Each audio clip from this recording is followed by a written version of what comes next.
안녕하세요. 유로렌트카 김팀장입니다. 전기차로 인해서 상대적으로 시들해진 느낌이 강하지만 여전히 나오기만 하면 관심을 받고 있는 하이브리드 라인업에 한 개 더 추가될 모양입니다.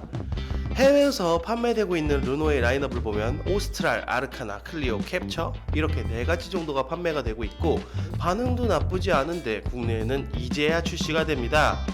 국내 모델명으로는 QM6, XM3, QM3 모두 하이브리드가 존재한다는 이야기지만 이번에 출시될 차량은 아르카나 이테크, 즉 XM3가 먼저 출시됩니다. 내부 사정이야 제가 알 수는 없지만 가솔린만 팔아서는 국내에서 영 힘들 텐데 왜 이렇게 오래 걸리는지 모르겠습니다. 어쨌든 이테크라는 것 자체가 상당히 관심도가 높은 만큼 완성도가 뛰어날 것으로 예상되고 있습니다. 이테크는 소문으로는 하이브리드 하면 토요타, 토요타 하면 하이브리드라는 그 토요타와 렉서스보다도 하이브리드 만족도가 높다는 소문까지 돌고 있습니다. 하이브리드라는 것이 사실 전기차로 인해서 어떻게 보면 식어버린 떡밥이지만 전기차는 아직 시기상조고 내연기관 차량은 싫은 층들이 아직 분명히 존재하는 만큼 무시할 수 없는 구성이죠. 그런 하이브리드 시장에 있어서 최고봉이라는 토요타를 위협하는 르노 이테크는 모터와 엔진을 필요할 때만 따로 구동력을 발휘하는 직병렬형 방식입니다. 발전과 구동을 담당하는 2개의 전기 모터와 1.6L 가솔린 엔진으로 구성되어 있는데 여기까지는 흔하디 흔한 그냥 하이브리드 구성이겠다 싶지만 르노가 하면 다르다는 것이죠. F1을 좋아하시거나 넷플릭스에서 F1 본능의 질주를 보신 분들이라면 르노가 F1이라는 시장에서 영향력이 엄청나다는 것을 아실 수 있습니다. 그 F1의 기술력을 녹인 것이 바로 르노 이테크라는 것이죠. 하이브리드 시스템의 특성상 이질적인 주행감은 당연히 불편한 것이고 연비 좋고 힘도 좋으니까 이해해야지 라는 개념을 무너뜨리는 기술이라는 것입니다. F1 머신에서 주로 볼 수 있었던 도구 클러치까지 사용하여 모터와 엔진 사이의 이질감을 줄이고 똑똑한 변속을 이루어내게 만들었다는 것이죠. 어차피 기술적인 설명은 저와 같은 일반인들은 들어도 모르니까 넘어가고 결론적으로 F1의 기술이 적용되어 똑똑하고 강한 하이브리드 엔진을 만들어내었다. 이것이 결론인 것입니다. 그렇기에 가성비가 좋아야 팔릴 것이라고 대부분 예상했던 XM3가 생각보다도 비싸게 나왔지만 관심이 끊이지 않는 이유라고 볼 수 있겠습니다. 진작에 이렇게 F1을 적극적으로 썼으면 이 모양 이 꼴은 죄송합니다. 전기차는 비싸고 내연기관은 연료비가 너무 오르고 하이브리드는 이질적인 주행 감각이 싫고 하는 고객층들에게 강하게 어필하고 있다는 이야기입니다. 순수하게 가격과 경제성 그리고 옵션만 놓고 보면 니로 하이브리드가 단정적으로 좋다고 말씀드릴 수 있을 것 같습니다.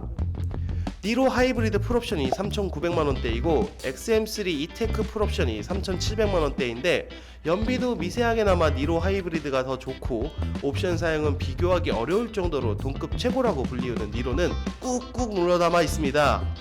그렇기에 XM3는 무조건 싸게 나와야 니로를 이길 수 있다라는 대중들의 예상과 달리 이테크에 대한 자신감 때문인지 이테크라는 파워트레인의 원가가 비싼 덕분인지 이러한 구성으로 사전 계약을 시작하게 되었습니다. 그럼에도 가격을 자세히 들여다보면 요즘 잘나가는 차량들의 성공 법칙을 따르고 있다고 평가하고 싶습니다. 옵션 장난질처럼 보이는 깡통에 가까운 트림은 과감히 삭제하고 웬만한 거 다 넣은 기본 구성만으로도 충분히 운행하는데 지장이 없는 구성이죠. 3,200만원대인 RE 기본 모델에도 웬만한 아다스 옵션 사양들은 대거 들어가 있고 요즘 인기 좋은 오토 하이빔까지도 넣었습니다. 아쉽게도 차선 유지 보조와 측 후방 경고 시스템과 같은 선호도 높은 옵션들이 기본 사양에서 살짝 빠지긴 했지만 LED 가지고 장난친 부분이 없어서 그게 제일 마음에 드는군요. 어댑티드 크루즈, 풀 LED 램프, 후방 카메라, 전방 센서, 오토홀드, 레인 센서, 스마트 키 등등등 정말 기본 모델만 사도 충분히 괜찮을 구성입니다. 물론 저같은 뚠뚠이들이 예민해할 만한 통풍 시트와 뒷좌석 열선이 100만원이 넘는 블랙 가죽 시트 패키지에 들어가 버렸다는 것은 섭섭한 부분입니다만 이 정도는 애교로 넘어가도록 하겠습니다. 그런데요 솔직히 저는 아무래도 생각만큼 주행 감성을 중요시해서 차량을 구매하는 고객층이 대부분은 아니라고 생각하게 됩니다. 펀카라는 개념으로 차량을 접근하는 사람들은 솔직히 르노를 잘 보지도 않는 것은 물론이고 주행의 감성을 따지고 출력을 따지고 하는 사람들은 BMW나 아우디나 이런 브랜드 보지 르노를 누가 보겠어요? 이런 가격대의 차량을 보시는 분들은 이 차량의 옵션은 저 차량보다 떨어지지만 출력이 어떻고 변속이 죽이고 토크가 얼마고 이런 것보다 이 차량은 후방 카메라가 있는데 저 차량은 후방 카메라가 없어, 이 차량은 연비가 10인데 저 차는 연비가 9야, 이게 훨씬 직관적이라는 것이죠. 운전하는 사람이야 물론 변속 타이밍이라든지 변속 충격, 운행의 이질감 같은 것들을 중요시 여기는 분들도 많지만 결국 결정권자인 마눌님께서는 크게 신경 안 쓰시더라고요. 야, 저 차가 좋으니까 저 차나 사. 네, 알겠습니다.